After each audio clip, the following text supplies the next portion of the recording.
Welcome to బ్రహ్మాస్త్రం TV. బులెటిన్ల ముందుగా headlines. గాలులకు bridge కూలిపోవడం ఏంటయ్యా, అతని సమాధానం విని ఆశ్చర్యపోయా. కేంద్ర మంత్రి నితిన్ గడ్కరీ వెల్లడి. ఇండిగో ఘటనపై స్పందించిన సీఈఓ రోనోజోయ్ దత్తా తీవ్ర ఆగ్రహ వ్యక్తం. ఉద్దవ్కు దమ్ముంటే నాపై గెలవాలి, ఎంపీ నవనీత్ కౌర్ సవాల్. పార్టీ రుణం తీర్చుకుంటాం, కలిసికట్టుగా క్రమశిక్షణతో నిస్వార్థంగా పనిచేద్దామన్న సోనియా గాంధీ. కోల్కతా ఆశలు సజీవం, 52 పరుగులతో ముంబై చిత్తు. మీడియాకు ఆసక్తికరమైన అనుభూతుల్ని పంచుకోవడంలో ముందుంటారు కేంద్ర మంత్రి నితిన్ గడ్కరీ. వంతెనల నిర్మాణం విషయంలో ఆసక్తికర వ్యాఖ్యలు చేసిన గడ్కరీ ఈ సందర్భంగా ఆయనకు ఎదురైన ఓ అనుభవం గురించి తెలిపారు. బీహార్ సుల్తాన్ గంజ్ వద్ద నిర్మాణంలో ఉన్న ఓ బ్రిడ్జిలో కొంత భాగం ఈ మధ్య కూలిపోయింది. ఏప్రిల్ 29న ఈ ఘటన జరిగింది. కారణం ఏమిటని నా సెక్రటరీని అడిగా. అతను బలమైన గాలులు వీయడం వల్లే కూలింది సార్ అన్నాడు.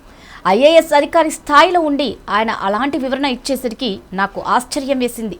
వెంటనే నేను గాలులకు బ్రిడ్జి కూలిపోవడం ఏంటయ్యా, మరేదైనా కారణమై ఉండొచ్చేమో అంటూ కుల్లాగా నా అభిప్రాయం చెప్పేశా.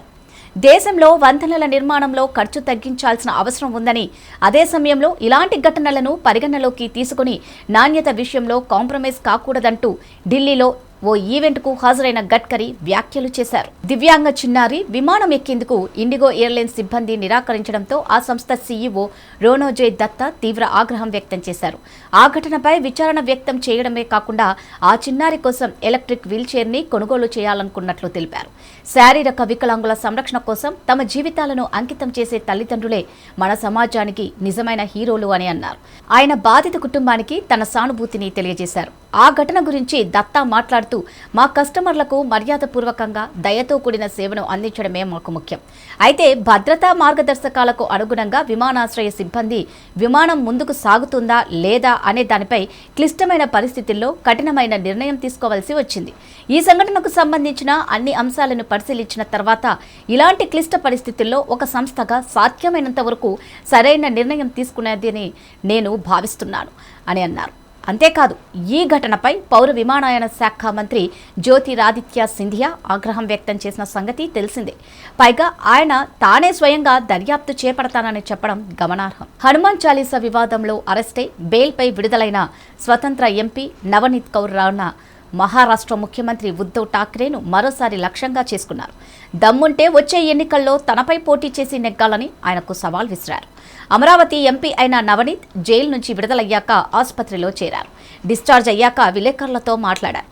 ఉద్దవ్ను ఆయనకు నచ్చిన చోటు నుంచి పోటీ చేయమనండి, ఆయనపై నేను తలపడతాను, అప్పుడే ప్రజల పవర్ ఏంటో ఆయనకు తెలుస్తుంది అన్నారు. ఉద్దవ్ చట్టసభలకు ఎన్నికవ్వకుండానే 2019లో సీఎం అయ్యారు. తర్వాత శాసనమండలి సభ్యుడిగా ఎన్నికయ్యారు. ఇప్పుడు మనం కీలక దశలో ఉన్నాం.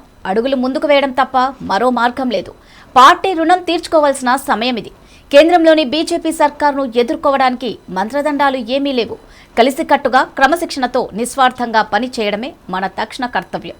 అప్పుడు మాత్రమే మన సత్తా, చిత్తశుద్ధి బయటపడతాయి అని పార్టీ నేతలకు కాంగ్రెస్ అధినేత్రి సోనియా గాంధీ పిలుపునిచ్చారు. పార్టీ పునరుద్ధానానికి కట్టుబడి ఉన్న మన సంకేతాలను కలిసికట్టుగా పంపించాలని కోరారు. రాజస్థాన్లోని ఉదయ్పూర్లో ఈ నెల 13, 15 తేదీల్లో కాంగ్రెస్ మేధో మదన సదస్సు జరగనున్న విషయం తెలిసిందే. ఇందుకు ఎజెండాను రూపొందించేందుకు సోనియా అధ్యక్షతన సోమవారం పార్టీ వర్కింగ్ కమిటీ సమావేశాన్ని నిర్వహించారు. డిసెంబర్లోని హిమాచల్ ప్రదేశ్, గుజరాత్ ఎన్నికల్లో అనుసరించాల్సిన వ్యూహాన్ని సదస్సులో చర్చించనున్నారు. నాకౌట్ ఆశలు సజీవంగా నిలవాలంటే తప్పనిసరిగా నెగ్గాల్సిందే. మ్యాచ్లో బౌలర్లు విజృంభించడంతో ఓ మాదిరి లక్ష్యాన్ని కోల్కతా నైట్ రైడర్స్ అద్భుతంగా కాపాడుకుంది. సోమవారం జరిగిన మ్యాచ్లో కోల్కతా 52 పరుగుల తేడాతో ముంబై ఇండియన్స్ను ఓడించింది. బుమ్రా తన ఐపీఎల్ కెరీర్లో తొలిసారి 5 వికెట్లతో విజృంభించడంతో తొలుత కోల్కతా నిర్ణీత 20 ఓవర్లలో 165, 9 స్కోర్లకే పరిమితమైంది. ఓపెనర్ వెంకటేష్ అయ్యర్, నితీష్ రాణా రాణించారు. ఛేదనలో ముంబై 17.3 ఓవర్లలో 113 పరుగులకు ఆలౌట్ అయింది. కిషన్ అర్ధశతకం వృధా అయింది. కమిన్స్ 3, రజెల్ 2 వికెట్లు పడగొట్టారు. ఈ మ్యాచ్లో 5 మార్పులు చేసిన Knight Riders Rahane, Venkatesh, Cummins, Chakravarthy, Sheldon Jackson కు తుది జట్టులో చోటు కల్పించింది.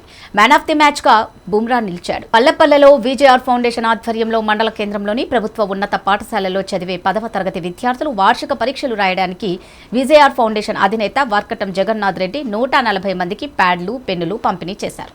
ఈ సందర్భంగా అధినేత వార్కటం జగన్నాథ్ రెడ్డి మాట్లాడుతూ మక్తల్ నియోజకవర్గ పరిధిలోని 7 మండలాల్లో ప్రభుత్వ పాఠశాలలో చదివే విద్యార్థుల కోసం 6 లక్షల రూపాయలతో 6,000 ప్యాడ్లు, పెన్నులు పంపిణీ శ్రీకారం చుట్టారు. ప్రభుత్వ పాఠశాలలో చదివే విద్యార్థులు ప్రైవేట్ పాఠశాలలో చదివే విద్యార్థులకు దీటుగా రాణించి మెరుగైన ఫలితాలు సాధించడమే తమ లక్ష్యమని అన్నారు.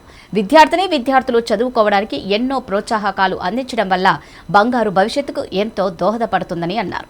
ప్రైవేట్ పాఠశాలలో చదివే నిరుపేద విద్యార్థులు కూడా ప్యాడ్లు, పెన్నుల కోసం VJR foundation social media mobile నెంబర్కు 8367266777 కు సంప్రదించగలరని కోరారు. ఈ కార్యక్రమంలో జిల్లా పరిషత్ ఉన్నత పాఠశాల ఇన్ఛార్జి ప్రధానోపాధ్యాయులు నర్సింహులు, విజేఆర్ వాలంటీర్స్ సాగరం రమేష్ తదితరులు పాల్గొన్నారు.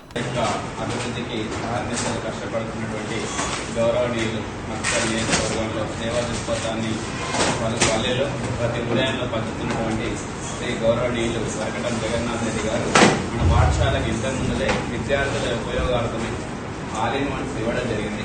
దానికి తోడుగా పరీక్షలు రాబోతున్నటువంటి పరీక్షలు దృష్టి అందరి విద్యార్థులకు వాళ్ళ జీవితాలను తీర్చిదిద్దుకోవడానికి గాను వాళ్ళ పక్షాన తనంతో సహాయంగా మీ అందరూ కూడా ఈ పరీక్షకు సంబంధించినటువంటి ప్యాడ్లు, తర్వాత పెన్నులు ఇవ్వడానికి ఈరోజు మన పాఠశాలకు వచ్చేసి మీ అందరికీ వీటిని డిస్ట్రిబ్యూట్ చేయడానికి వచ్చేటువంటి గౌరవ అతిథులు గారిని సాధారణంగా స్వాగతం తెలియజేస్తుంది. మీరు మీ అన్నను ఆదర్శంగా తీసుకొని మీరు కూడా భవిష్యత్తులో ఇలాంటి కార్యక్రమాల్లో ముందుండాలని, ఇలాంటి సేవా దృక్పథాన్ని మీ మనసులో మీరు తీసుకున్నట్టయితే భవిష్యత్తులో మీరు కూడా ఇంతటి. బషీరాబాద్ మండల కేంద్రంలోని ఎస్బీఐ బ్యాంకులో గుర్తు తెలియని దొంగలు చోరీకి యత్నించారు. బ్యాంకులో ఉన్న సీసీ కెమెరాల ఫుటేజ్ ను చోరీ చేసి తీసుకెళ్లినట్టు బ్యాంకు అధికారులు పోలీసులకు ఫిర్యాదు చేశారు. బ్యాంకు అధికారులతో పాటు సంఘటనా స్థలాన్ని డీఎస్పీ లక్ష్మీనారాయణ పరిశీలించారు.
అది కరెక్ట్గా మిడ్నైటే ఉంటుంది.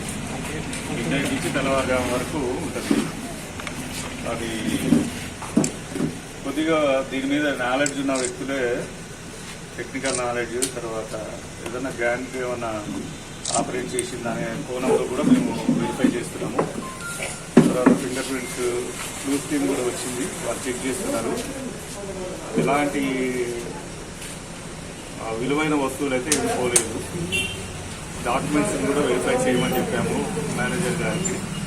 ముఖ్యంగా ఇంత పెద్ద బ్యాంకు ఉన్నప్పుడు ఒక వాచ్మెన్ అన్న పెట్టాలి ఇక్కడ, సెక్యూరిటీ గార్డ్ని. వాళ్ళు పెట్టలేదు. మేము దాని మీద కూడా మేము నోటీస్ ఇస్తున్నాము మేనేజర్ గారు వాళ్ళకు కూడా. ఆ యాంగిల్లో కూడా మేము ఇంకా వేరే సిసిఎస్ టీమ్ కూడా వస్తుంది చెక్ చేసుకోవడానికి. రూల్స్ టీమే కాకుండా సిసిఎస్ ఇన్స్పెక్టర్ వాళ్ళు కూడా వస్తున్నారు. వాళ్ళ దీని మీద ఇంకా ఎవరన్నా ఇటువంటి అఫెన్సెస్ గతంలో ఇంకెక్కడెక్కడ జరిగినవి వాటిని బేరీజ్ చేసుకుంటూ కంపేర్ చేసుకుంటూ. జగిత్యాల జిల్లాలో గడిచిన 10 రోజుల్లో బాండ్లు తన ప్రతాపం చూపిస్తున్నారు. పగటిపూట ఉష్ణోగ్రతలు రోజురోజుకు పెరిగిపోతున్నాయి. దీంతో ప్రజలు ఎండకు బయటకు రావాలంటే భయపడుతున్నారు. రోడ్లన్నీ నిర్మానుష్యంగా మారుతున్నాయి. ఎండల తీవ్రత ఎంత ఉందో చూపించాలని ఓ యువకుడు ఏకంగా 6 బయట అరగంటలో ఎండతోనే చాయ్ పెట్టేశాడు. జగిత్యాల జిల్లా కోరుట్ల మండలం పైడిమడుగు గ్రామానికి చెందిన ఇతని పేరు షేక్ హఫీజ్ ఖాన్. ఈ మధ్య కాలంలోనే గల్ఫ్కు వెళ్ళొచ్చాడు. ఇక్కడ ఎండలు మండుతుండటంతో ఆ వేడికి చాయ్ పెడితే అవుతుందా అని ఆలోచించాడు. అనుకున్నదే తడువు. ఓ పాత్రలో పాలు పోసి అందులో చాయ్ పత్తి చక్కెర వేసి మధ్యాహ్న సమయంలో 6 బయట పెట్టాడు. అంతే, అరగంటకు పాలు కాస్త చాయ్ లాగా పొంగుకొచ్చాయంటే ఎండ తీవ్రత ఎంతగా ఉందో అర్థం చేసుకోండి చెప్తున్నాడు. వారం 10 రోజుల్లో జిల్లాలో 42 డిగ్రీల నుండి 45 డిగ్రీల ఉష్ణోగ్రతలు నమోదవుతున్నాయి. ఎండ వేడి ఎంత తీవ్రంగా ఉందో ఈ సంఘటన చూస్తే మనకు అర్థమవుతుంది.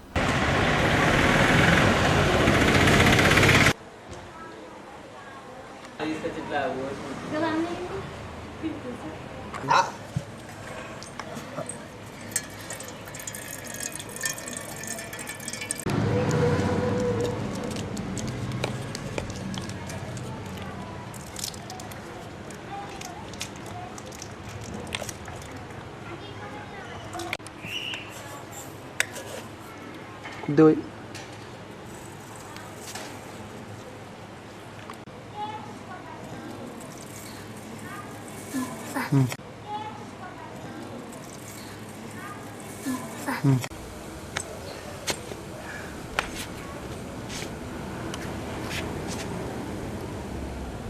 కలుపు ఇంత గరం లేదురా అక్కడ.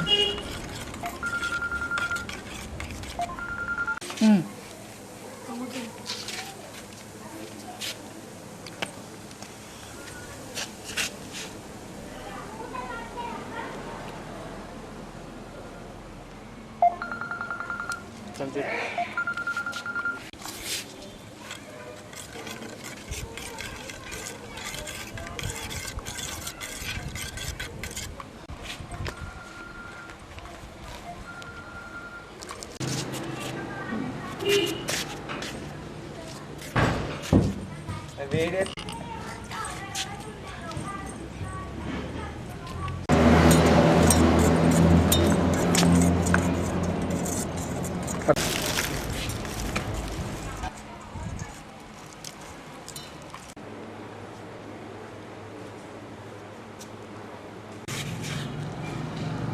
ఫుడ్ నిజంగానే అయింది.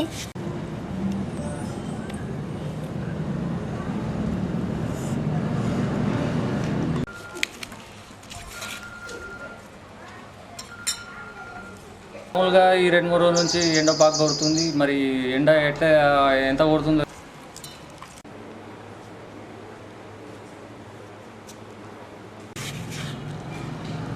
ఫుడ్ నిజంగానే అయింది.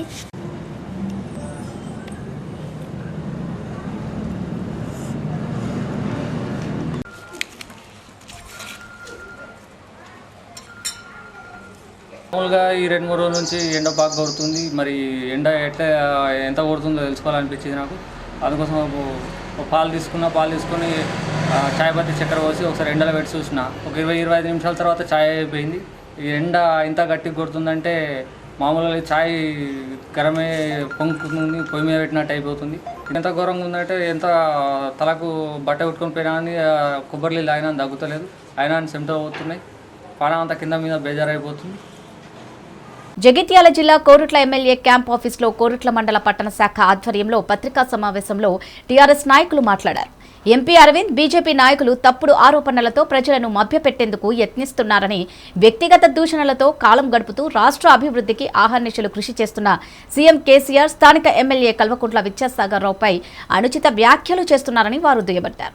ఇకపై వ్యక్తిగత దూషణలు చేస్తే సహించేది లేదని, అడుగడుగునా అడ్డుకొని తగిన గుణపాఠం చెబుతామని వారు హెచ్చరించారు. మా ఎమ్మెల్యే గారు దొర కాదు, ఆయన రాగపేటలో పుట్టింది కూడా ఒక ఎస్సీ కాలనీలో. ఆయన ఆడుకున్నది కూడా ఎస్సీలతోటే తప్ప ఆయన దొరలతోటి ఇప్పుడు దోస్తాల్లో కూడా లేదు. ఇక్కడ ఉన్నటువంటి మా కార్యకర్తలు కూడా ఒక ఎక్సెప్ట్ ఒక మా వెంకట్రావు తప్ప ఎవ్వరు కూడా మా దగ్గర ఒక దొర కూడా మా పదవులలో లేరని చెప్పేసి గౌరవంగా చెప్పుకోగలుగుతాం. మా ఎమ్మెల్యే గారు అదే దొరతనం చూపించినట్టయితే మా దగ్గర మున్సిపల్ చైర్మన్ కావచ్చు, జడ్పీటీసీ కావచ్చు, ఎంపీపీ కావచ్చు, ఇంకా కౌన్సిలర్లు కావచ్చు, ఎవరైనా కానీ ఒక్క దొర కూడా లేకుండా వారు ఆర్గనైజేషన్ జాగ్రత్త పడుతూ బీసీ వర్గాలను, అణగారిన వర్గాలను పైకి తీసుకొస్తున్న వ్యక్తి వీళ్ళు ఎవరంటే విద్యాసాగర్ గారు అని చెప్పేసి కుండ బదులు కొట్టాడు చెప్తా ఉన్నాం. కురుట్ల నియోజకవర్గంలో ఎవరిని అడిగినా, పిల్లగాడిని అడిగినా ఆయన పిల్లగాడిని అడిగినా చెప్తారు ఎమ్మెల్యే గారు ఇట్లా ఏ రకంగా మాట్లాడతారు, ఏ రకంగా ఉంటారు, వారి సభ్యత వారి మాట్లాడాలి ఏ రకంగా ఉంటుందని చెప్పేసి చెప్తారు. కాబట్టి నువ్వు చెప్తే ఎమ్మెల్యే గారు నేర్చుకునే పరిస్థితులు లేరు. వెంకట్ గారు నువ్వు కూడా మాట దగ్గర నోరు దగ్గర పెట్టుకొని మాట్లాడాలని చెప్పేసి తెలియజేస్తూ ఈ అవకాశం ఇచ్చిన మా వాళ్ళందరికీ కూడా ప్రత్యేకమైన ధన్యవాదాలు తెలియజేస్తూ ముగిస్తున్నాను. జై తెలంగాణ. ఈరోజు కొరుట్ల ఎమ్మెల్యే గారి క్యాంప్ ఆఫీసులో ప్రెస్ మీట్లో పాల్గొన్నటువంటి సోదరుడు పట్టణాధ్యక్షుడు అన్న అనిల్ గారికి, జిల్లా రైతు సమన్వయ సమితి అధ్యక్షుడు వెంకట్రావు గారికి, అలాగే ఎంపీపీ తోట నారాయణ గారికి, కౌన్సిలర్లకు, అలాగే సర్పంచ్లకు, ఎంపీటీసీలకు, యువ నాయకులకు, అలాగే సింగిల్ విండో చైర్మన్లకు అందరికీ కూడా నా యొక్క నమస్కారాలు తెలియజేస్తూ, కొరుట్ల పట్టణ ప్రజలకు, మండల ప్రజలకు కూడా నా యొక్క నమస్కారాలు తెలియజేస్తూ ఉన్నాను. నిన్నటి రోజున మొన్న హైదరాబాద్లో మా పార్టీ ఆఫీస్లో ఎమ్మెల్యే కల్వకుంట్ల విద్యాసాగర్ రావు గారు ప్రెస్ మీట్ పెట్టి ఎంపీ అరవింద్ పైన కొన్ని మాటలు మాట్లాడడం జరిగింది.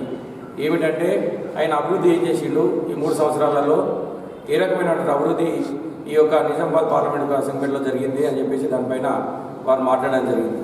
దానికి గాను నిన్న పెట్పల్లిలో కొంతమంది బీజేపీ నాయకులు ప్రెస్ మీట్లు పెట్టి ఎమ్మెల్యే గారి పైన ఏవేవో పిచ్చి పిచ్చి మాటలు మాట్లాడుతూ ఎమ్మెల్యే గారు పెద్ద మనిషి, ఎమ్మెల్యే గారు ఎంపీని దుర్మార్గుడు అంటడా, ఎమ్మెల్యే గారు విజ్ఞత కవలేస్తున్నారట. అయ్యా, బీజేపీ నాయకులు చెప్పి బీజేపీ నాయకులు మీ యొక్క మాటలు మీ చేతులు ఏ రకంగా ఉన్నాయో 3 సంవత్సరాల నుంచి తెలంగాణ ప్రజలందరూ కూడా చూస్తూనే ఉన్నారు.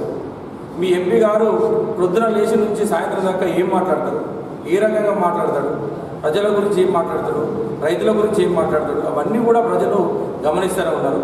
ఏదో ఒకసారి ప్రజలకు మభ్యం పెట్టి వారికి బాండ్ పేపర్లు ఆశించి నేను పసుపు బోర్డు తీసుకొస్తా అని చెప్పేసి ఒకసారి ఎంపీ అయినాం. ఇంకోసారి ఇప్పుడు మళ్ళీ ఎంపీగా ఎలక్షన్లో నీకు దమ్ముంటే, నీకు ధైర్యం ఉంటే మళ్ళీ పోటీ అయ్యి అప్పుడు ఊర్లలోకి రా, నీ ఎంపీ సంగతి ఏందో నీ సంగతి ఏందో ఏర్పాటు చేస్తారు మా రైతులు కానీ మా పబ్లిక్ కానీ. కానీ ఎంపీ గారు దుర్మార్గుడు అనగానే ఎంపీ గారు దుర్మార్గుడు కాకపోతే ఏమి, పసుపు బోర్డు తీసుకొస్తా అని చెప్పేసి 3 సంవత్సరాల కింద బాండ్ పేపర్ రాసిచ్చి పసుపు రైతులు ఆర్టిఫిషియల్ మోసపడతా ఉన్నారు.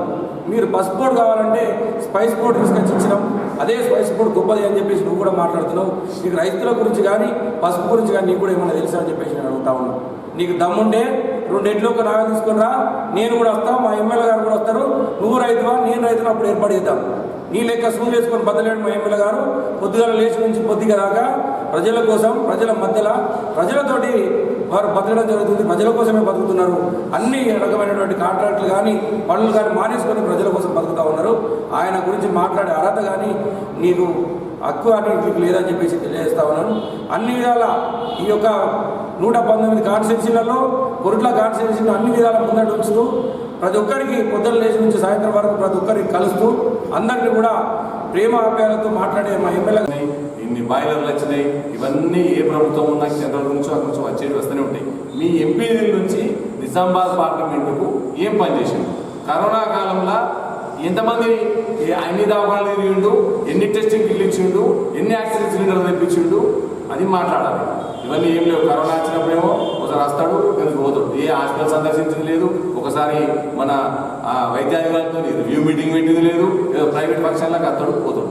మీ ఎంపీ గారు మాట్లాడతాడు, ఆయన పోలీసులను పట్టుకొని ఎదురుగా పోలీసు అధికారులు ఉంటే మీ లాఠీలు ఏం బీగుతున్నాయి, నువ్వేం బీగుతున్నావు అని ఇష్టమైనట్టు పోలీసులతో మాట్లాడే మీ ఎంపీ మా ఎమ్మెల్యే గారు అంటే మాది సంస్కారమైన పార్టీ, మేము సంస్కారమైన మాటలు ప్రజలందరూ చూస్తున్నారు. మీ ఎంపీ ధర్మపురి అరవింద్ గారు ఎట్లాంటి మాటలు మాట్లాడతాడు? ప్రజల్ని రెచ్చగొట్టుడు, మత విద్వేషాలు రెచ్చగొట్టుడు, పబ్బం కట్టుకోడు, ఓట్లు వేయించుకోడు తప్ప మీతో చాతనేది ఏం లేదు. వెంకట గారు మీకు చెప్తున్నాం, ఇంకోసారి మీరు ఎమ్మెల్యే గారి గురించి మాట్లాడితే మాత్రం మీకు తగిన బుద్ధి చెప్తాం. మీరు ఎంపీ గారికి చెప్పండి, అభివృద్ధి చేయమని చెప్పండి, పసుపు బోర్డు తీసుకురమ్మని చెప్పండి, స్పైస్ బోర్డు తెచ్చినాం నీకు తెలియదా? మా ఎమ్మెల్యే గారు 4 సార్లు ఎమ్మెల్యే అయ్యిండు, నీకంటే వేరేట్లు ఎక్కువ తెలిసాను. నీకు ప్రజాక్షేత్రంలో ఇంతకుముందు 2 సార్లు కూడా పడని చెప్పి నీకు మళ్ళీ ఒకసారి నువ్వు నిలబడి గెలిచిన తర్వాత అప్పుడు మాట్లాడు. బీజేపీ టికెట్ తెచ్చుకొని మళ్ళీ ఒకసారి ఇప్పుడు దమ్ముంటే నీకు సవాల్ విసురుతున్నా. ఇప్పుడు 2023 అసెంబ్లీ ఎలక్షన్లలో మా ఎమ్మెల్యే గారు తనయుడు డాక్టర్ కబత్తా సంజయ్ గారు నిలబడతారు. ఆయన మీద ఒక్క ఓటుతో గెలిచినా కానీ నువ్వు గ్రేట్ అని చెప్పి ఒప్పుకుంటావు. నీకు ఆ స్థాయి లేదు. ఎలక్షన్లలో ప్రజలు నీకు బుద్ధి చెప్తారు. ఏదో పార్టీలో ఉన్నాం కదా అని చెప్పి అవాకులు చెవాకులు వేలాల్సిన అవసరం లేదు. మరొకసారి హెచ్చరిస్తున్నాం. మా టీఆర్ఎస్ కార్యకర్తలు తలుచుకుంటే మీరు రోడ్ల మీద కూడా దిగారు. కానీ ఏంటంటే మీరు బీజేపీ నాయకులు, బీజేపీ కార్యకర్తలు ప్రజలను మభ్యపెట్టి అనవసరమైన మాటలు మాట్లాడుతుంటూ మీరు కాబట్టి మరొకసారి హెచ్చరిస్తున్నాం. జాగ్రత్తగా ఉండండి.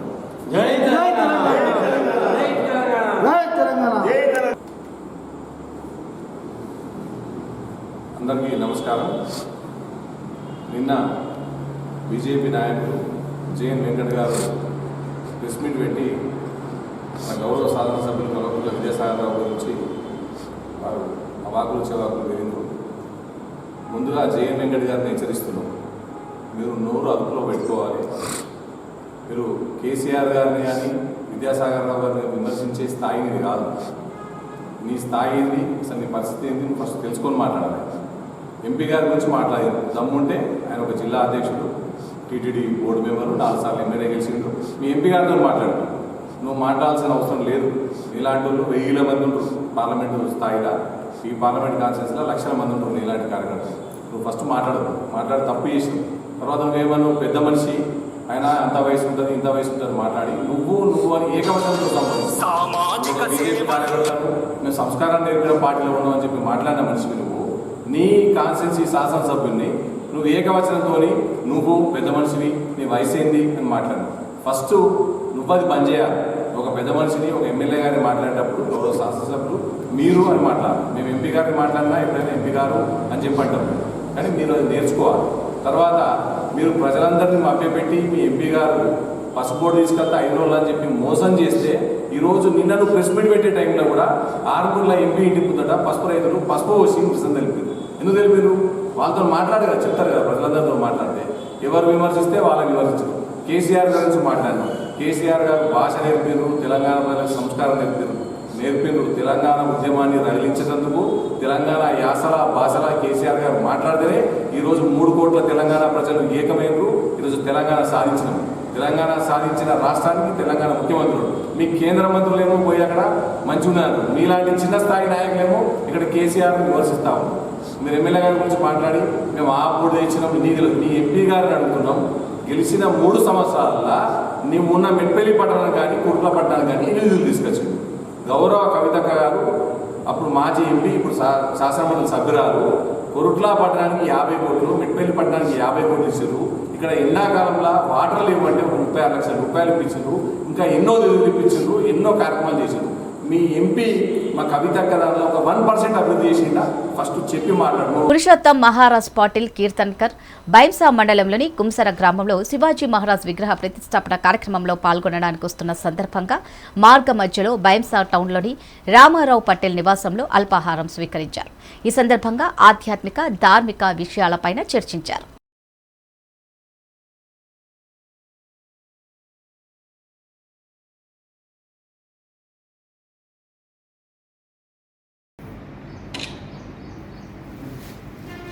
ప్రధానమంత్రి నరేంద్ర మోడీ ప్రతి ఒక్కరి ఖాతాలో వేస్తానన్న 15 లక్షలు ఎప్పుడు వేస్తారని టీఆర్ఎస్ టౌన్ యూత్ ఆధ్వర్యంలో సిరిసిల్ల పట్టణంలో ర్యాలీ నిర్వహించారు. ఈ సందర్భంగా టీఆర్ఎస్ యూత్ పట్టణ అధ్యక్షులు సుంకపాక మనోజ్ కుమార్ మాట్లాడుతూ దేశంలోని నల్లధనము వెలికితీసి ప్రతి ఒక్కరి ఖాతాలో 15 లక్షలు వేస్తానన్న మోదీ చెప్పి సంవత్సరాలు గడుస్తున్నాయి, ఇప్పటికీ ఆ అంశం గురించి మాట్లాడకపోవడం నిజంగా దురదృష్టకరమన్నారు. కాళేశ్వరం ప్రాజెక్టులో అవినీతి జరిగిందని బీజేపీ జాతీయ అధ్యక్షులు నడ్డా అంటే అదే బీజేపీ కేంద్ర మంత్రి నితిన్ గడ్కరీ కాళేశ్వరం ప్రాజెక్టు అద్భుతమని, నిజంగా కేసీఆర్ అభినందనీయులని మాట్లాడారు. రైతులకు ఈ ప్రాజెక్టు ద్వారా మేలు జరుగుతుందని మాట్లాడారు. ఒకే పార్టీకి చెందిన 2 జాతీయ నాయకులు 2 విధాలుగా మాట్లాడడం ఆ పార్టీ 2 నాలుకల ధోరణి ఏమిటో స్పష్టంగా అర్థమవుతుందని చెప్పారు. మోదీ వేస్తా అన్న 15 లక్షలు వెంటనే వేయాలని డిమాండ్ చేశారు. మన మహబూబ్నగర్లో జరిగిన బహిరంగ సభలో బీజేపీ జాతీయ అధ్యక్షులు జేపీ నడ్డా గారు మాట్లాడడం జరిగింది. కాళేశ్వరం ప్రాజెక్టు పూర్తిగా అవినీతిమయమని. మరి అదే బీజేపీకి చెందినటువంటి కేంద్ర మంత్రి నితిన్ గడ్కరీ గారు చెప్పారు, కాళేశ్వరం ప్రాజెక్టు ఒక అద్భుతం, దీని ద్వారా రైతులకు సమస్యలు పరిష్కారం అవుతాయని చెప్పడం జరిగింది. ఒకే పార్టీకి చెందిన ఇద్దరు నాయకులు ఇలా 2 నాలుకల దూరంలో వ్యవహరిస్తే దీని ద్వారా బీజేపీ సిద్ధాంతం ఏందో చాలా స్పష్టంగా అర్థమవుతుంది. మరొక వైపున బీజేపీ రాష్ట్ర అధ్యక్షులు బండి సంజయ్ గారు మహబూబ్నగర్లో ఓట్లు అడుక్కుంటుండు, ఈసారి మాకు వేయండి మాకేయండి అని. మరి వారికి ఏమి చూసి ఓటు వేయాలని మేము ప్రశ్నిస్తున్నాం. పెట్రోల్ డీజిల్ గ్యాస్ ధరలు పెంచినందుకు ఓటు వేయాలా, లేకపోతే వంట నూనె ఖరీదు కిలో 200 రూపాయలు చేసినందుకు ఓటు వేయాలా? ఈ రోజున నిత్యావసర సామాగ్రి ఏదైతే ఉందో బీజేపీ ప్రభుత్వం వల్ల విపరీతమైన ధరలు పెరిగాయి. దీని వలన మధ్యతరగతి మానవుడు బతకడమే గగనమవుతుంది. మరి ఇవి చూసి బీజేపీకి ఓటు వేయాలని మేము సూటిగా ప్రశ్నిస్తున్నాం. ఖచ్చితంగా తెలంగాణ ప్రభుత్వం ద్వారానే, కేసీఆర్ గారి ద్వారానే రైతుల సమస్యలు కానీ మధ్యతరగతి ప్రజల సమస్యలు కానీ పరిష్కారం అవుతాయని ఈ సందర్భంగా తెలియజేసుకుంటూ, మరి ఏదైతే 15 లక్షల రూపాయలు నరేంద్ర మోడీ గారు వేస్తా అన్నారో అది వెంటనే ప్రతి వ్యక్తి ఖాతాలో వేయాల్సిందిగా మేము డిమాండ్ చేస్తున్నాం. పుట్టెడు దుఃఖంతో ఏమి చేయాలో దిక్కుతోచని స్థితిలో ఉన్న తల్లి, 2 పిల్లలను అనంతపురం పోలీసులు రక్షించారు. తలుపుల మండలం లక్కసముద్రం గ్రామానికి చెందిన రేష్మ తన పసిపాపలు సహా స్థానిక నేషనల్ పార్కు వద్ద ఉండసాగింది. మహిళల భద్రతలో భాగంగా శివారు కాలనీలు ప్రాంతాలలో పెట్రోలింగ్ నిర్వహిస్తున్న 3 టౌన్ రక్షక్ పోలీసులు గమనించారు. రాత్రి వేళ 2 పిల్లలు సహా ఆమె ఎందుకుందో అడిగి తెలుసుకున్నారు. 2 పసిపిల్లలను తనను భర్త సరిగ్గా చూసుకోకుండా నిరాదరణకు గురి చేశాడని, ఏమి చేయాలో దిక్కుతోచని స్థితిలో అక్కడున్నట్లు ఆమె చెప్పారు. 3 టౌన్ రక్షక్ పోలీసులు ఆమెను పిల్లలను వెంట తీసుకుని అనంతపురం దిశ పోలీస్ స్టేషన్లో అప్పగించారు.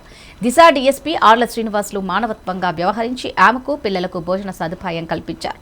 ఆ తర్వాత ఆమె పరిస్థితులు, కారణాలు అర్థం చేసుకుని కాట్నే కాల్వ గ్రామంలో అనాథ ఆశ్రమానికి తల్లి, పిల్లలను పోలీసు వాహనంలో పంపారు. గ్రూప్ శిక్షణ కొరకై రాష్ట్ర ప్రభుత్వం జారీ చేసినటువంటి గ్రూప్స్ 1, 2, 3, 4 యందు ఉచితంగా శిక్షణ తరగతులను కుమార్ దీపక్ అదనపు కలెక్టర్ రెవెన్యూ 9న ఉదయం 10 గంటలకు పెద్దపల్లిలో గల ప్రభుత్వ డిగ్రీ కళాశాల పెద్దకల్వలలో ప్రారంభించారు. ఈ కార్యక్రమం నందు అదనపు కలెక్టర్ విద్యార్థులను ఉద్దేశించి ఉద్యోగ నియామకాల కోసం 2 నెలల పాటు ఉచిత ఫ్రీ కోచింగ్ కై ఎంపిక కాబడినట్టి షెడ్యూల్డ్ కులాల, షెడ్యూల్డ్ తెగల వెనుకబడిన తరగతుల విద్యార్థులను ప్రశంసిస్తూ ఇతర రాష్ట్రంలో ఎక్కడా కూడా ప్రభుత్వం తరపున ఉచిత శిక్షణ తరగతులు లేవని, మన తెలంగాణ ప్రభుత్వం మాత్రమే ఇటువంటి అవకాశం కల్పించిందని, మరియు ప్రతిరోజు సమయ పాలన పాటిస్తూ శిక్షణ అధ్యాపకులు చెప్పే పాఠాలను నోట్ చేసుకోవాలని మరియు స్టడీ మెటీరియల్ ఫాలో అవుతూ తమ లక్ష్యాలను చేరుకోవాలని తెలిపారు.